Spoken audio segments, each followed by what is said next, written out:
Nangayo og hustisya ang pamilya sa security guard nga gituoang gipatay dito sa Barangay Guadalupe, Dakbayan sa Subo. Ang report ni Alan Domingo. Nakaplagan nga wa na kinabuhi ang 20 anyos nga si Rinboy Cadusali sa iyang gibantayan nga abandonadong balay ug budiga sa Banawa, Barangay Guadalupe. Ang biktima tagalungsod sa Manhuyod sa Negros Oriental ug nanarbaho lang unta sa Cebu City.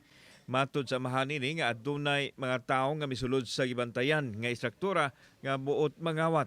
Misukol ang iyang anak ug didto gibunalan og kahoy ang ulo nga manghinungdan sa iyang kamatayon. Ang iyang gigwardyahan nga abandonadong balay na amang ko'y mga butang-butang na mga kabilya o kuan ana mo'y gikawat dayon nakabantay na siya gibuyag unta nya kay nisukol man mo'y gi kastigog mayo mo nang bangag ng ulo. Kana bang 2-3 na gipa taupan og lansang daan nga 5 dayong mo'y gihampas ing naong.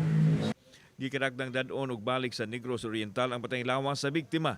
Nangayo sila og hustisya sa nahitabo pinaagi sa pagpasikop sa mga naghimo sa krimen.